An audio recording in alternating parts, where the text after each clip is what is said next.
агайжикилер, урматтуу биринчи класста жыйынтыктап жаткандар, жалпы эле коноктор, башкысы туугандар. Бүгүнкү акыркы коңгуроо майрамыбыздар менен.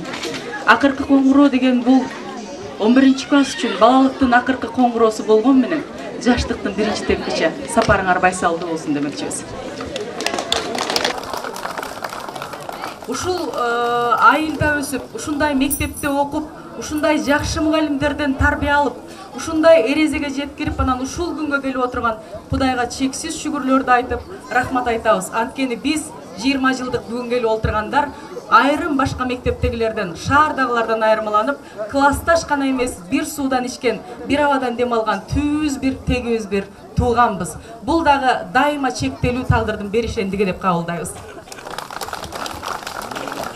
1,5 миллиард эли бар Кытайдан бир манасчы чыкпаптыр. Дүйнөдө 300 улут бар экен, анан 200дөй мамлекет бар. Биринде да төкмөчүлүк өнөр жок экен.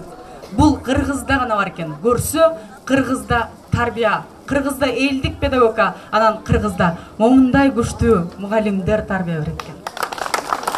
Мына бүгүн Сирияда бир жолу бомба атылбай тынчуктасак гана экен деп, Кенияда суу болгондо гана эле, же болбосо дагы бир жерде акчам болсо мектепке барат элем дейт. Биздин Кыргызстанда гана, анын ичинде ушундай элеттерде гана ар бир ата-эне баласын жерде калса дагы эң татынакай кийим кийгизип мектепке алып барат.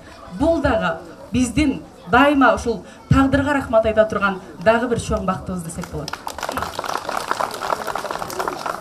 Адам деген ушундай нерсе экен, башында бардыгынан биринчи үлгүргүбүз келет экен. Биринчи жүгүрөт экенбиз, бирок акыркы маарага дайыма акыркы жеткибиз келет экен. Биз да ошентип жүгүргөнбүз. Анан ушунчалык чоң болгубуз келген. 20 жыл мурун ушул 11 класстарга окшоп араңыздарда турганбыз. Бирок кийин биз дароо чоң болуп, турмуш сапарына аттангандан кийин ишенип коюңуздар, дароо бала болгубуз келди. Дароо мектепке кайткыбыз келди. Ар бир кадамда сиздердин сөзүңүздөр, урушканыңыздар, берген тарбияңыздар, ар бир айткан формулаңыздар жүрөгүбүздө ойноп турду. Ишенип коюңуздар, аябай пайдалуу болду. Мен мектепте окуучуларга айтат элем, бүгүн ушул берилген, ушул мүмкүнчүлүктү пайдаланып, ушундай эжекелердин ар бир сөзүн жүрөгүңүздөргө түйүп, турмуш туткасына дайым пайдаланыңыздар.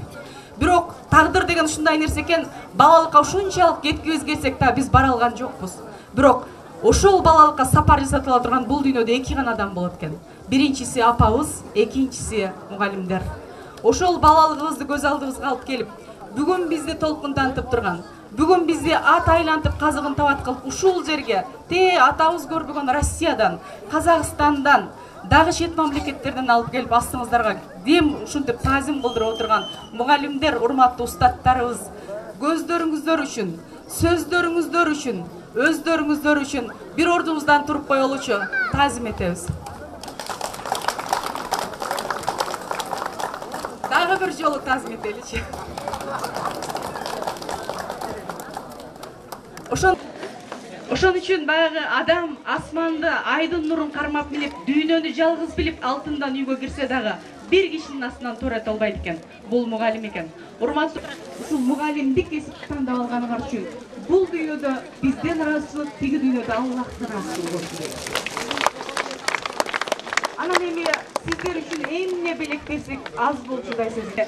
1 саат бала окутуп, мен мына 15 жыл мугалиммен ошондо сиздерге рахмат айтканыма бүгүн ашылып бер. Анан биз ушул классташтар кеңешип отуруп, кантип бир мугалимдерибиздин эмгегин өлбөс кылсак экен.